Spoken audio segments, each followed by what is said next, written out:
থেকে, এবং সেই আবেদনের পরিপ্রেক্ষিতে আজকে একটি শুনানি হওয়ার সম্ভাবনা রয়েছে। এবং সেক্ষেত্রে রাজ্যের মধ্যশিক্ষা পর্ষদের তরফ থেকে এই বিষয়টি আজকে মেনশন করা হতে পারে, এবং এই তালিকাভুক্তও রয়েছে এই মামলাটি, ফলে সেটি শুনানি হওয়ার সম্ভাবনা রয়েছে। ফলে সেক্ষেত্রে দেখার যে প্রধান বিচারপতি তিনি মধ্যশিক্ষা পর্ষদের এই আবেদনের পরিপ্রেক্ষিতে কোনো নির্দেশ দেন কিনা, তার কারণ রাজ্যের শিক্ষা ব্যবস্থা ভেঙে পড়ার পরিস্থিতির কথা এখানে আবেদনে উল্লেখ করা হয়েছে, এবং যথেষ্ট প্রভাব পড়বে রাজ্যের শিক্ষা ব্যবস্থায় সেই কথাই উল্লেখ করা হয়েছে। ফলে শিক্ষার্থীদের স্বার্থে সেক্ষেত্রে কোনো পজিটিভ পদক্ষেপ নেন কিনা প্রধান বিচারপতি, সেটা এই আবেদনের শুনানি হলে স্পষ্ট হবে।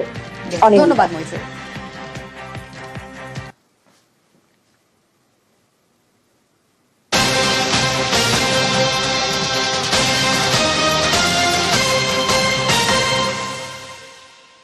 নজর রাখবো চন্দ্রকোনার দিকে। গ্রাম্য বিবাদে গ্রেফতার ঘিরে উত্তেজনা, মিথ্যে মামলায় গ্রেফতারের অভিযোগ উঠছে। চন্দ্রকোনার জারা এলাকাতে বিক্ষোভ, অবরোধ, যে ছবি আপনারা দেখতে পাচ্ছেন, তুমুল উত্তেজনার পরিস্থিতি, পুলিশের সঙ্গে বচসা বিক্ষোভকারীদের।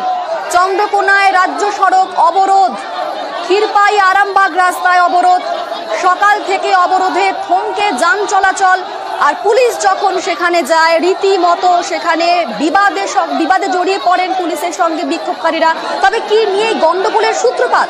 আমাদের সঙ্গে রয়েছেন প্রতিনিধি সুকান্ত। সুকান্ত বলতে পারবে, সুকান্ত কি ঘটেছিল, কি থেকেই গন্ডগোল? দেখো অনিন্দিতা, বিক্ষোভকারীরা যেটা জানাচ্ছেন যে মিথ্যাভাবে অভিযোগ করা হয়েছে এবং সেই অভিযোগের ভিত্তিতে পুলিশ এক যুবককে গ্রেপ্তার করেছে। আর সেই যুবককে মুক্তির দাবিতেই কিন্তু এই অবরোধ করছেন গ্রামবাসীরা। প্রায় শতাধিক মানুষ গ্রেফতার করা হয়েছে। সুকান্ত, দেখো অনিন্দিতা,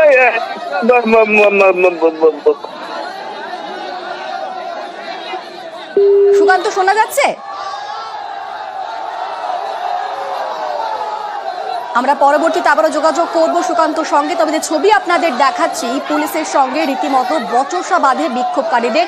চন্দ্রকোনার জারা এলাকায় বিক্ষোভ, অবরোধ এবং চন্দ্রকোনার রাজ্য সড়ক অবরোধ করে সে বিক্ষোভ চলে। ক্ষীরপাই আরামবাগ রাস্তায় অবরোধ, যে কারণে সকাল থেকে থমকে যান চলাচল। তবে কি বলছেন বিক্ষোভকারীরা, তাদের বক্তব্য শোনাবো। গাজন অনুষ্ঠান চলাকালীন বাইরে থেকে দুষ্কৃতী এসে হামলা করে। সেই হামলার প্রতিবাদ জানাতে গেলে সেই গাজন সন্ন্যাসীদের উপর মিথ্যে কেস দেওয়া হয় এবং তাদেরকে আটক করা হয়। সেই কারণে আজ এই গ্রামবাসী জমায়েত হয়েছে এবং নিঃশর্তভাবে ওই ছেলেদেরকে আমরা মুক্তির দাবি জানাচ্ছি। যতক্ষণ না এই দাবি মেনে নেওয়া হচ্ছে ততক্ষণ আমাদের অবরোধ চলতে থাকবে। 10 জনের বিরুদ্ধে আরো কেস দেওয়া আছে, ওই কেস তুলে নিতে হবে আর ওই ছেলেটিকে ছাড়তে হবে। যতক্ষণ না ছাড়বে ততক্ষণ আমাদের অবরোধ চলবে।